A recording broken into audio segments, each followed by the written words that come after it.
शुभ प्रभात, शुभ दोपहर विद्यार्थियों। आज हम जिस पाठ को देखने वाले हैं उस पाठ का नाम है परीक्षा। उस पाठ का नाम है परीक्षा।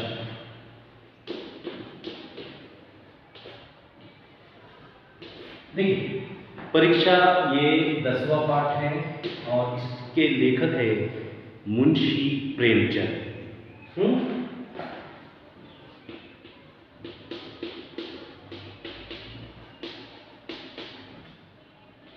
मुंशी प्रेमचंद। प्रेमचंद जी का जन्म जो है 31 जुलाई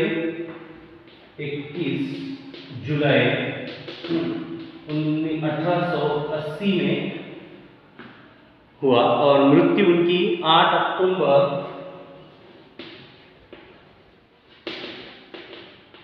1936 में।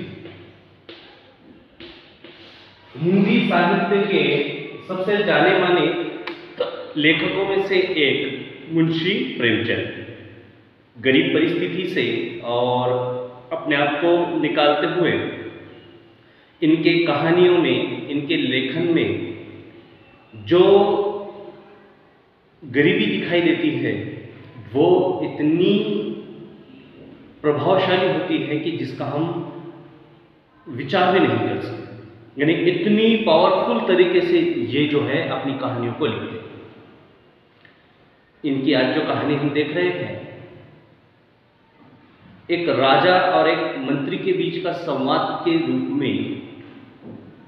एक मंत्री को रिटायरमेंट लेना है, सेवानिवृत्त होना है और उसके जगह पे अगर बहुत वैसा ही परोपकारी अगर कोई मंत्री मिलता है तो राजा का जो है काम आसानी से हो जाएगा। इस उपलक्ष्य में उन्होंने इस कहानी को लिखा है।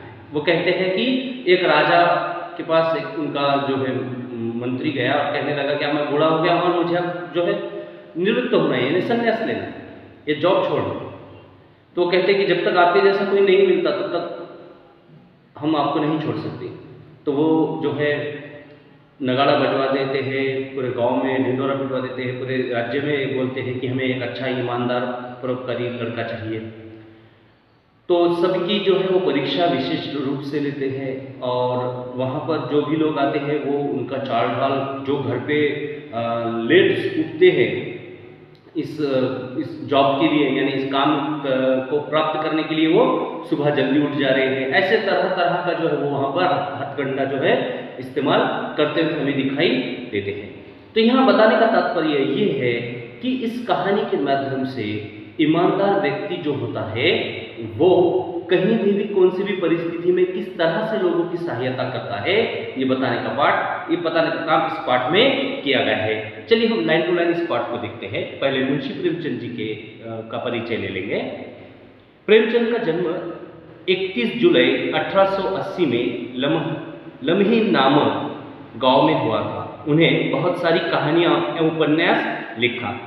गोदान इनका सबसे प्रसिद्ध उपन्यास है। इनकी मृत्यु 8 अक्टूबर 1936 में हुई।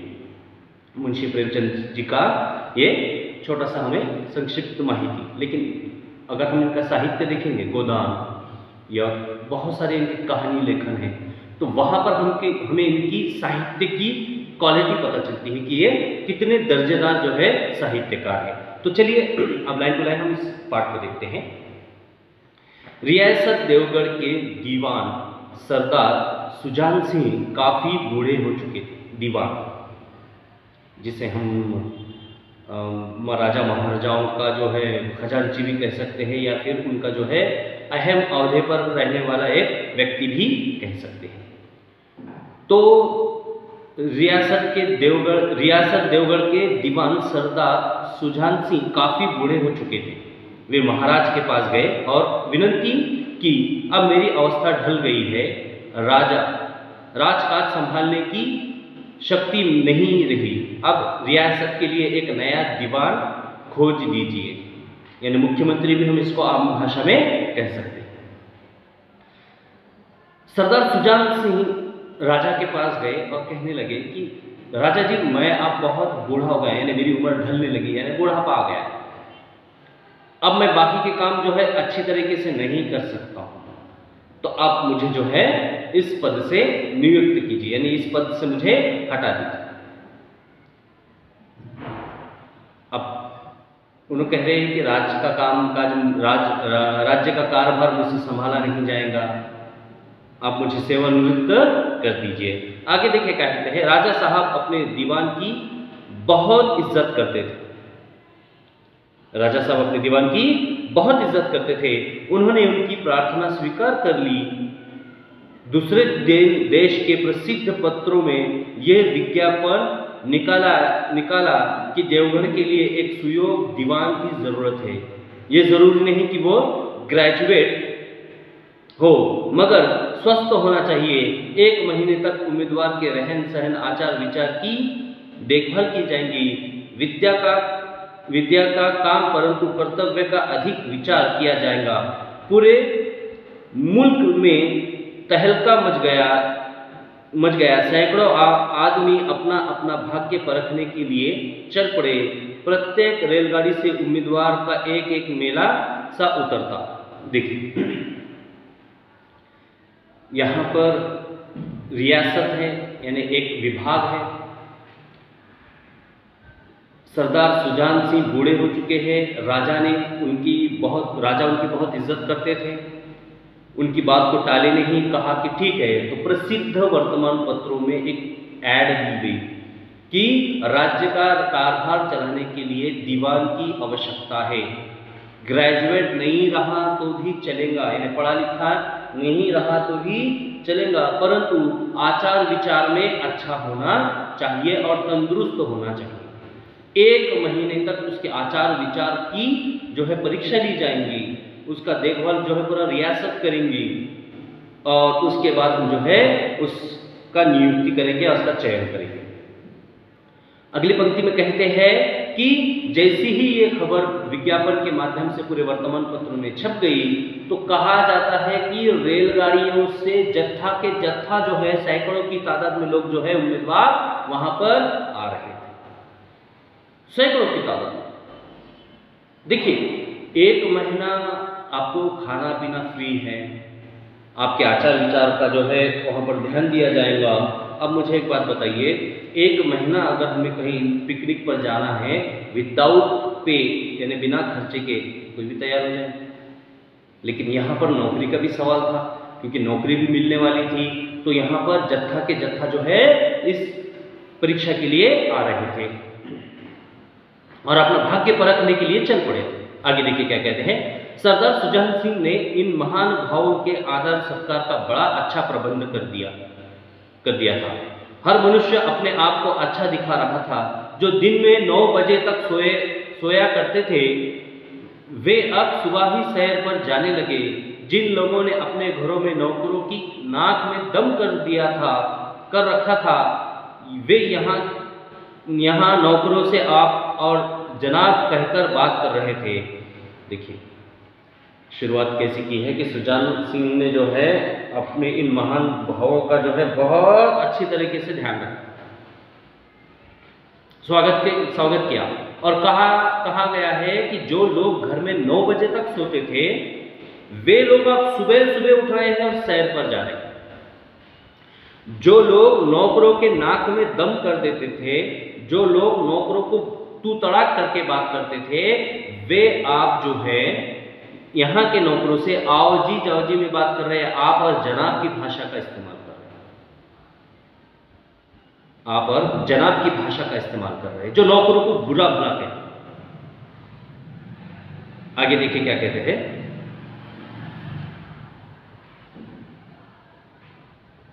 जिन्हें किताबों से घृणा थी, वे अब बड़े बड़े ग्रंथ पढ़ रहे थे। जिससे बात कीजिए वो नम्रता और सदाचार का देवता बना मालूम देता था। लेकिन मनुष्यों का वह बूढ़ा जौहरी आड़ में बैठा हुआ देख रहा था कि इन बगुलों में से हंस कहाँ छिपा हो। देखिए बगुले सफेद होते हैं, हंस भी सफेद होता है, लेकिन बगुले गंदे पानी में से मछली निकाल कर खाते हैं और हंस जो है दूध में से यानी पानी अलग करता है, ऐसा उसके बारे में कहा जाता है। यहाँ जो लोग घर में पढ़ने से घृणा करते थे, नफरत करते थे, यहाँ बड़ी बड़ी पुस्तकें पढ़ रहे, आचरण विचार अलग कर रहे, स्वभाव में परिवर्तन ला लिया। लेकिन यहां पर लेखक कहते हैं कि एक बूढ़ा जौहरी यानी सोने की परख रखने वाला जो सोनार होता है, जौहरी होता है, वो बूढ़ा जौहरी इन बगुलों में से एक हंस ढूंढ रहा था कि कहीं ना कहीं छुपा हुआ होगा, क्योंकि उसे पता है कि ये सब जो है नाटक कर रहे हैं। आगे देखिए अगले पेज में क्या कहते हैं। एक दिन नए फैशन वालों को सुझा कि आपस में हॉकी का खेल हो जाए। देखिए इसमें से जो नए फैशन वाले थे उनको सुझा कि चलो एक हॉकी का मैच हो जाए। चलिए तय हो गया, फील्ड बन गई, खेल शुरू हो गया। संध्या तक धूमधाम रही, लोग पसीने से तर हो गए, हांफते हांफते बेदम हो गए, पर हार जीत का निर्णय नहीं हो सका। अंधेरा हो गया था। इस मैदान से जरा दूर हटकर एक नाला था, उस पर कोई पुल नहीं था। पथियों को नाले में से चलकर आना पड़ता था। एक किसान अनाज से भरी हुई गाड़ी लिए हुए उसमें से उस नाले में आया। देखिए अब जो नौ युवक थे, नौ पीढ़ी के थे, उन्होंने सोचा कि चलो अब क्या करते हैं, हॉकी का मैच करते हैं। ग्राउंड तैयार हो गया, फील्ड सजाई गई, टीम बन गई। सुबह से लेकर शाम तक चहल पहल शोर शराबा मच गया, परंतु एक भी इसका रिजल्ट नहीं आया। किसका? उस खेल का रिजल्ट नहीं आया। अब रिजल्ट नहीं आने के बाद ये सब परेशान हो गए। सब परेशान होने के बाद उन्होंने क्या किया कि शाम के समय अंधेरा था और ये अपने घर की तरफ बढ़ गए। और शाम होने के बाद ये जब अपने घर की तरफ बढ़ने लगे, यानी जिनको जहां ठहराया गया था वहां जाने लगे, तभी वहां ग्राउंड से तो इनके बीच में एक नाला था जो पत्थरों से बनाया हुआ था, उस पर कोई पुल नहीं था। तो एक बूढ़ा किसान अनाज से भरा हुआ बोरिया जो है लेकर जा रहा है। लेकिन आगे क्या हुआ वो हम अगले पंक्ति में देखते हैं। गाड़ी नाले में फंस गई। वो ऊपर चढ़ नहीं पा रही थी। किसान के लाख कोशिश के बाद भी गाड़ी ऊपर नहीं चढ़ सकी। इसी बीच खिलाड़ियां हाथ में डंडे लिए घूमते उधर से निकले। सभी ने किसान को अनदेखा कर दिया। किसान सिर्फ उन्हें देखता रह गया। किसी खिलाड़ी ने उसकी सहायता नहीं की। तभी उसकी निगाह गाड़ी पर एक ऐसा खिलाड़ी वहां आया जो लंगड़ा कर चल रहा था। खेलते हुए उसे चोट लग गई थी। उसकी निगाह गाड़ी पर पड़ी और वो ठिठक गया। किसान की सूरत देखकर वो सब कुछ समझ गया। उसने किसान से कहा, तुम गाड़ी पर जाकर बैलों को साधो, मैं पहियों को ढकेलता हूँ, अभी गाड़ी ऊपर चढ़ आ जाती है। वो घुटने तक जमीन में गड़ गया, फिर हिम्मत न हारी। अतः गाड़ी नाले के बाहर थी। किसान हाथ जोड़कर खड़ा हो गया, बोला, महाराज आपने आज मुझे उबार लिया, नहीं तो सारी रात मुझे यहाँ बैठना पड़ता। युवक ने हंसकर कहा, क्या मुझे यहाँ बैठना पड़ता? युवक ने हंसकर कहा, क्या इनाम देते हो? किसान कहा, भगवान चाहेगा तो दीवानी आपको ही मिलेगी। निदान पूरा हुआ। चुनाव का दिन आ पहुंचा। सभी बेचैन थे। सरदार सुजान सिंह खड़े होकर कहा, इस पद के लिए ऐसे पुरुष की आवश्यकता थी जिसके हृदय में दया हो और आत्मबल भी हो। मैं रियासत को जानक की नाथ सा दीवान पाने पर बधाई देता हूँ। वास्तव में वो किसान कोई और नहीं बल्कि सरदार सुजान सिंह ही थे। देखिए, मैच हुआ, सभी खिलाड़ी जा रहे हैं हाथ में डंडा लेकर, जो हॉकी है उसे डंडा का यहाँ शब्द दिया गया। वो किसान, उसका जो पहिया अटक गया था, वो वहां पर खड़ा हुआ देख रहा था। किसी ने भी उसकी तरफ देखा नहीं, उस बूढ़े किसान की तरफ, और आगे बढ़ने लगे। उतने में एक लंगड़ाता हुआ एक खिलाड़ी वहां आ रहा था। खेलते खेलते उसके पांव में जो है चोट लग गई थी। उसने उस आदमी को देखा और समझ गया कि कुछ तो हुआ है, कुछ तो हुआ है, कुछ समस्या है। उसने क्या कहा कि उसका चेहरा देखकर वो समझ गया कि इसकी पहिया जो है अटक गया है, अभी निकल नहीं रहा है। तो उसने कहा कि आप गाड़ी पर बैठो, आप बैल को आगे खींचो, मैं पहियों को ढकेलता हूं। थोड़े प्रयत्न के बाद ऐसा कहा गया कि वो घुटने तक जो है जमीन में धंस गया था, क्योंकि नाला है। और उसने जो है कोशिश करते हुए पहिए को ढकेल दिया और गाड़ी सही सलामत जो है उस गड्ढे से निकल गई। उस व्यक्ति ने जो है धन्यवाद दिया उस बूढ़े किसान ने। तो ये हंसने लगा और कहा कि इसके बदले मुझे क्या इनाम देते हो, हंसते हुए, यानी मजा किया।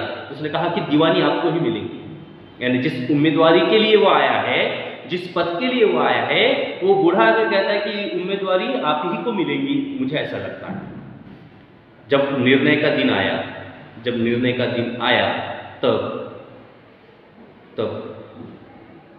राजा के सामने सुजान सिंह आए और उन्होंने कहा कि ये जो जिनका नाम पंडित जानकी नाथ, जो उस युवक का नाम था, वो सही उम्मीदवार है इस पद का, क्योंकि उसने जो है मुसीबत में एक आम आदमी की मदद की।